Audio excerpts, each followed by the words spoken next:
FMAS25 was a big thing. This year's event was jam-packed. A whole lot of people showed up and showed out, including you guys, the characters. I met a whole lot of them. I'm going to give you guys a lowdown of who I met, who I spoke to, and my experience of FMAS25 in total. Let's get straight into it. First up, as I came in by the door on day one, I met Team FBK. Jerome and his son was there. They accompanied Marlene Singh. She is the CEO of Lux Markets, and together they were representing Lux Markets.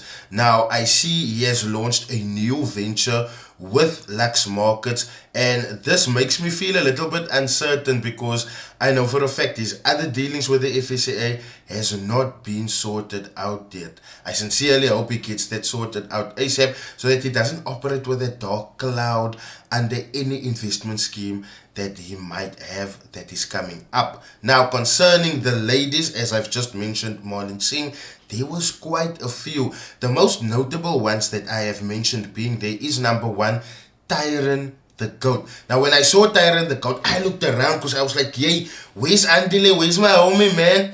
Furthermore, when I looked at the people that was moving with Tyron the Goat, I was kind of shocked because here I saw Pamela Barbie. Now, you guys must definitely know Pamela Barbie as Lesiba's girlfriend. Now, the moment I saw Pamela Barbie, I took a look around because I was like, yay, where's Lesiba? Maybe I can get a few minutes or a few seconds with this bruh on camera. Maybe I can ask him a few things.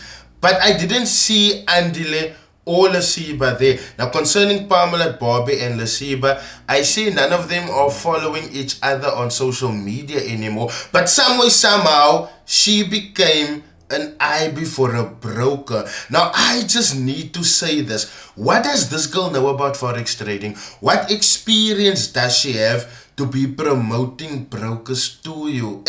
I don't know, my bro. It seems nowadays that all of these brokers, they sign up anyone and anything. As far as I'm sitting, it seems like Lesiba and her broke up. So it actually seems like that was a calculated move on her behalf to take Lesiba, get known in the forex industry, and then become an influencer herself, because I mean, she saw the bags Lesiba would make from these brokers, so why not try and make a bag yourself? It's just a pity that no one else there was feeling this girl at the event, my bro. I don't know how big her head is, but even the staff members of CTICC was talking smack about this girl. So I was standing at the IFX booth, and there were some three of the CTICC employees standing right across me. So she came walking on right, and in case you guys were wondering, why are these employees of CTICC throwing shade towards her? This is how she pitched up, in a sash and a crown, Miss Aura Botswana, if I believe.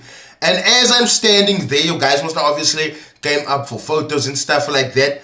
Won't this, and let me just make it clear now, these staff members, by the way that they talk, you can obviously gather that they are from the trenches, man. Like, they are the ghettos, like, probably like a Mitchell's Plain, a Lavender Hill, a Bonteville girl, you know. But there were three, and the one goes to the other one, Miss Botswana. Isn't she supposed to be famous? Why is no one taking pictures with her? Yeah, I wouldn't come like, but they say all of this in Afrikaans, bro, and I'm busy busting myself because I'm thinking to myself, yeah, this girl first of all have plucked to come like this, and now to hear the staff members staring her for it. Yeah, I just wonder, whoever is the broker that brought this cunt there, please don't bring AIDS to the industry, man. Please don't bring slay queens to the industry. At least we can have an intellectual conversation with Tyron the Goat. But Parmalat, baby, nah, God. Someone that posts, don't let your baby daddy stop you from getting another baby daddy. Whichever broker signed her, they took a major L on that signing. Furthermore, for the second year in a row that I've been there, Rydall Chantel has been a speaker for the second time in a row that I've seen. Maybe she's been there at previous FMAS events. Maybe this is a third, fourth, or fifth event. But she was there as well. When you came in, you saw that pink Ferrari standing outside. There's some interesting news that I found out on the FMAS floor, but I will save that for a new video. I saw Nasdaq Ninja there. Nasdaq Ninja was quite pleasant, him and his team. I went over to ask him a little bit about leadership, Montla, and he was denying the beef. But when you look at the social media pages after that, you will see the man was still throwing shots at leadership, Montla, my bro.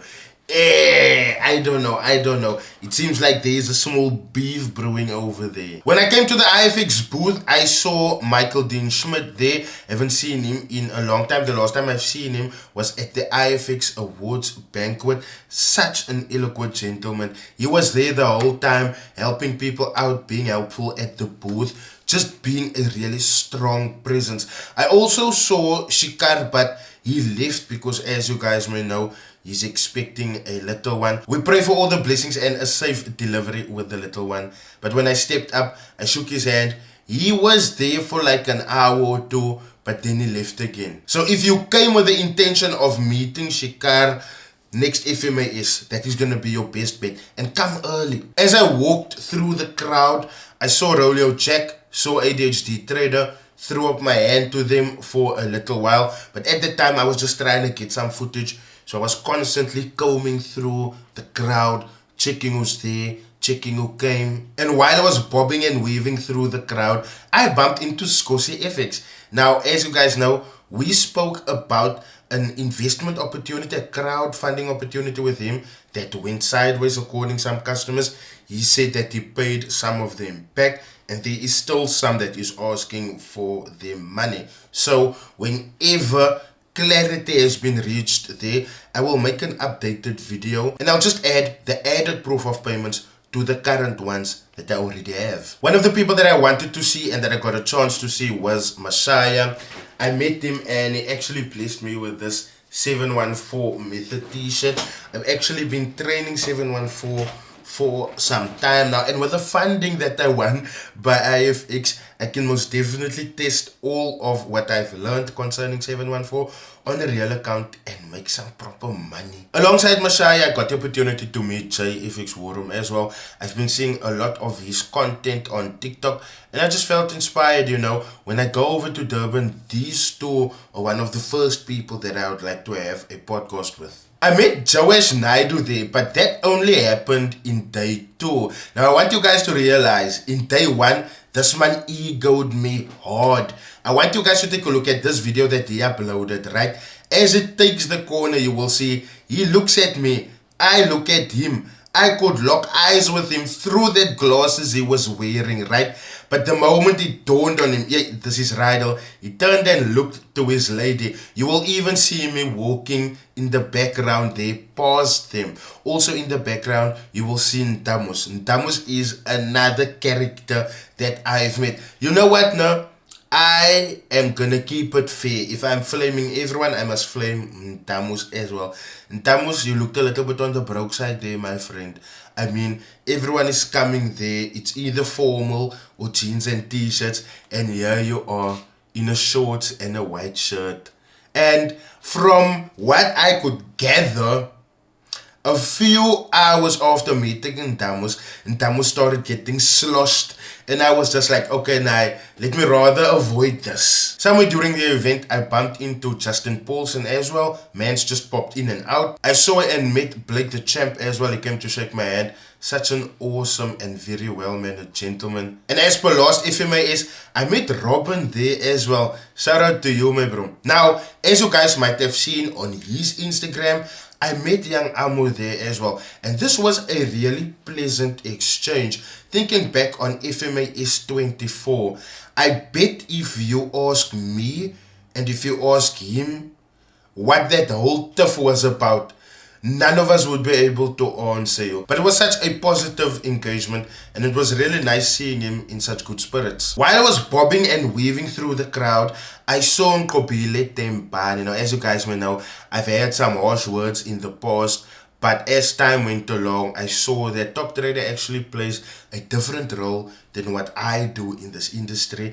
And whether I like to hate the platform or whatever, I have to give Nkobile Tempani his flowers. We stood and we chopped it up for a second, and I'm actually so glad that we had the opportunity to do that, because now He has met me, he understands me, I have met him, I understand him. There's a mutual respect thing going. I also met MJ Givens Kasi, and let me just say this, I was a little bit starstruck there for a moment. Not just because this is a well-known trader, right? But because this guy is starting to be invited by the SABC. Now, why this is a big deal to me is because previously, we've had Rev Wayne on SABC. We've had Louis Jr. Chakwani on SABC. We've also had Sandile Shezi on SABC. Cashflow Ngobo was there as well.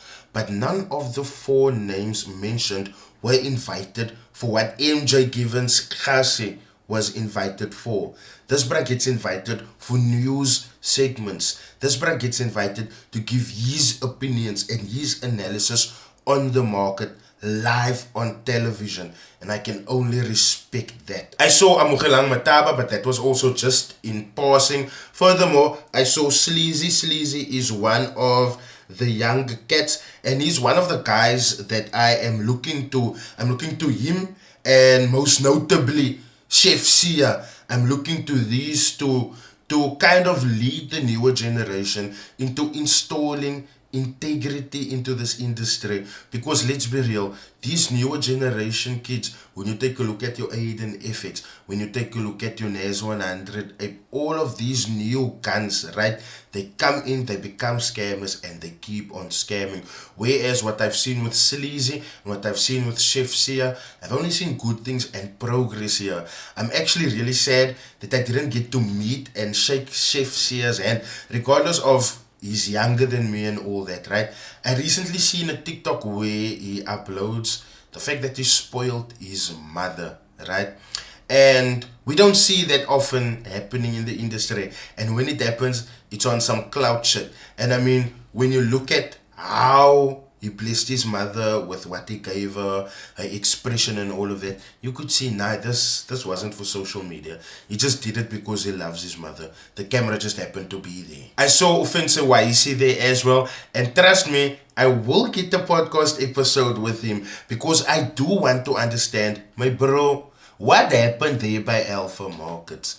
News coming in the week. There's news coming there from that front in the week as well. So stay tuned for that. I saw Kanye US30 as well. He invited me for a podcast also. And I couldn't actually go to him because I felt that was such short notice, man. But Kanye, my bro, we will most definitely get that opportunity to sit down and to have a talk. Just understand, my bro, the questions is going to be as harsh as they come, my bro. So if you're ready, I'm ready. Furthermore, I saw Henry Retief there as well. That is also one of my alternative inspirations when it comes to making extra money. I saw and met Kyle Berghammer as well. I was supposed to get on a podcast with him since forever. This is such a young, inspiring mind. And I most definitely want to sit down with him for a podcast episode so that I can pick his brain on a few things. One of the best experiences that I had at FMAS was with Mr. Jimmy Moyaha.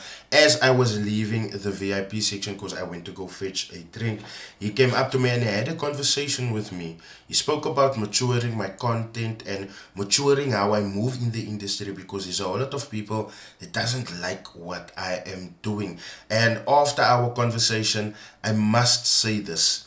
I have been making attempts at maturing my content, and as long as it is related to scam exposing, sure, I will try out and I will venture into it, but the maturing of the content is definitely happening. That's why you guys have been seeing some developments on my channel, and the very first part of the development thereof was that podcast episode with DJ Coach. Now this was also really short notice, guys.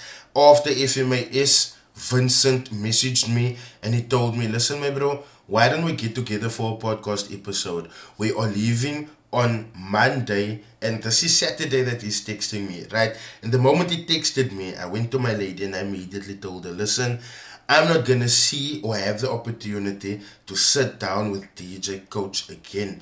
I met him at FMAS. Cool, but I want to sit down with him. I want to have a recorded conversation and ask him everything that I've ever wanted to ask him. Now, granted, I didn't get to all of the questions that I actually wanted to ask him because that very same Sunday, I had to go and meet Nkobile for a top trader feature, so you will see an episode there as well. But I just had 1 hour with DJ Coach, and as you guys could have seen, that 1 hour evidently wasn't enough. I most definitely gonna need another sit down with DJ Coach, because there is so many questions that was left unanswered, so many questions that I didn't get an opportunity to ask, so many follow-up questions that I did want to ask, including on that RS7 conversation. But I will leave a review in the coming days on that podcast episode with me and DJ Coach. If you haven't checked it out yet, go and find it on my YouTube channel. It is one of the recent uploads, and you will be surprised the way DJ Coach and I was talking to each other with respect, with maturity, given our colorful past. One thing that I will say though is, when I arrived there with TJ, they treated us with nothing but respect. I only had 1 hour to record. I made the most of it, or so I think, and then I left to go and shoot a podcast episode for Top Trader SA. Now, those were the guys that I met there. If I left you out, if I forgot that I met you, I highly apologize. But the people that I really did wish I would have met there was number one, Jason Noah.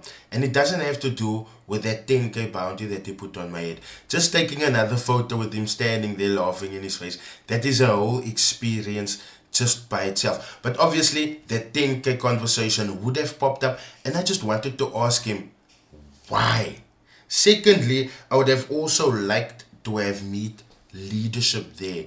Now, someone said leadership was there, but he got too drunk to come to FMAS. Now, I'm gonna leave that at he says, she says. But in the future, leadership, if you're watching this, my brethren, I would like to have a podcast episode with you as well. Someone else that I thought was gonna be there, whom I really wanted to meet, was Ref Wayne. And obviously you guys can guess, I wanted to talk about the Pipcoin situation the whole time, and I bet he was gonna ignore me because the questions that I had prepared, you guys must know, man, I did a deep dive on Pipcoin, and for me, seeing him there, I was just excited to try and get all of the answers out of him, but he didn't pitch. As I said previously, Andile and Lasiba wasn't there. These are also two people that I most definitely would have liked to meet at FMAS. Got some few questions for them as well. But the last people that I really wanted to meet there was the goats. I really thought Xness was gonna bring through their golden boys, but it seems like fronting a bill for flight tickets and accommodation from Dubai while they're in Cape Town and back to Dubai, it seems like that is a little bit of a tall order. But you know, I don't want to make it seem like Xness is sponsoring everything for them. It just would have been nice to see them, catch up, and also ask about what happened with Express Funded. Also, there's the recent thing where they released a course for $2,999. I most definitely had questions there as well. But I guess all of these questions will have to wait for FMAS26. I don't know where it's gonna be, but one thing that I do know though is I will make my best effort to try and come through. To everyone in Cape Town that pulled through, you guys are appreciated, you guys are loved. I most definitely felt loved at the event, and I can't wait for the next FMAS. Thanks for watching. I will see you guys in my next video. Cheers.